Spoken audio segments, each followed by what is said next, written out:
était une fois une grande ville fortifiée appelée Jéricho, située dans une région habitée par les Philistins. Ces peuples étaient connus pour adorer de nombreux faux dieux et pour commettre des actes terribles.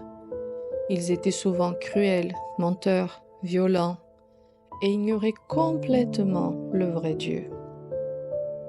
Dieu, dans sa justice parfaite, avait décidé de mettre fin à leurs mauvaises actions et de donner cette terre à son peuple, les Israélites.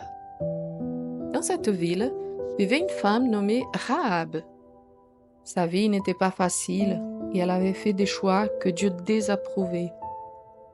Mais Rahab avait entendu parler des miracles extraordinaires accomplis par le Dieu des Israélites. La délivrance de l'esclavage en Égypte, l'ouverture de la mer Rouge. Ces récits avaient touché son cœur. Elle avait compris que ce Dieu était différent. Il était le seul et vrai Dieu, un Dieu puissant et aimant. Alors, Rahab a cru en lui. Un jour, 2 espions israélites arrivèrent en secret à Jéricho pour explorer la ville avant l'arrivée de l'armée d'Israël. Mais leur présence fut découverte et des soldats philistins s'y mirent à leur poursuite. Cherchant désespérément un refuge, les espions trouvèrent la maison de Rahab. Elle a pris alors une décision courageuse.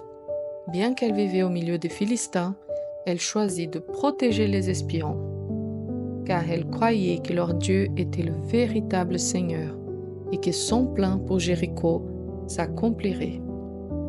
Quand les soldats philistins virent frapper à la porte de Rahab pour chercher les espions, elle les avait déjà cachés sur son toit sous des bottes de lin.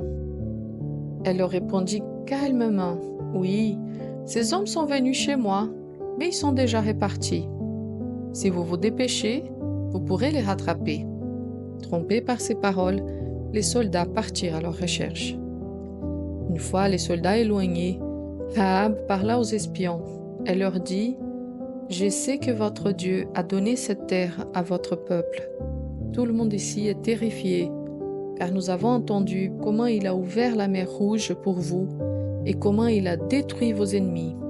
Je crois que votre Dieu est le seul Dieu, au ciel et sur la terre. Je vous en supplie, sauvez-moi et ma famille lorsque vous prendrez la ville. » Les espions acceptèrent de lui faire une promesse et lui dirent, « Attache une corde rouge à ta fenêtre. Lorsque nous verrons cette corde, nous saurons que c'est ta maison et personne à l'intérieur ne sera blessé. Mais assure-toi que ta famille reste à l'intérieur de la maison. Si quelqu'un sort, nous ne pourrons pas garantir sa sécurité. » Rahab obéit immédiatement. Elle attacha une corde rouge à sa fenêtre et aida les espions à s'échapper en les faisant descendre par cette même fenêtre. Quelques jours plus tard, les Israélites arrivèrent et marchèrent autour de la ville de Jéricho pendant 7 jours. Le 7e jour, au son des trompettes et des cris du peuple, les puissantes murailles de la ville s'effondrèrent. Partout, sauf à l'endroit où se trouvait la maison de Rahab. Dieu avait protégé Rahab et sa famille, car elle avait cru en lui et choisi de lui obéir. Après la chute de Jéricho, Rahab et sa famille rejoignirent le peuple d'Israël. Dieu transforma entièrement sa vie. Non seulement elle devint un exemple de foi, mais elle entra aussi dans la lignée de Jésus, le Sauveur du monde.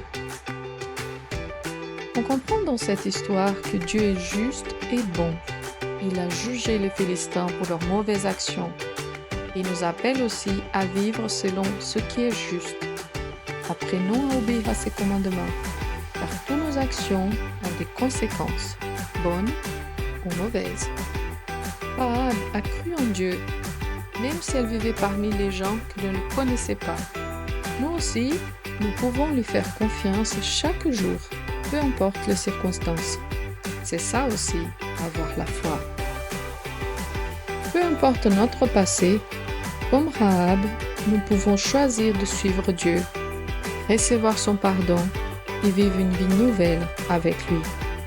Dieu nous donne toujours une nouvelle chance de tout recommencer à zéro et de bien faire les choses. On prie?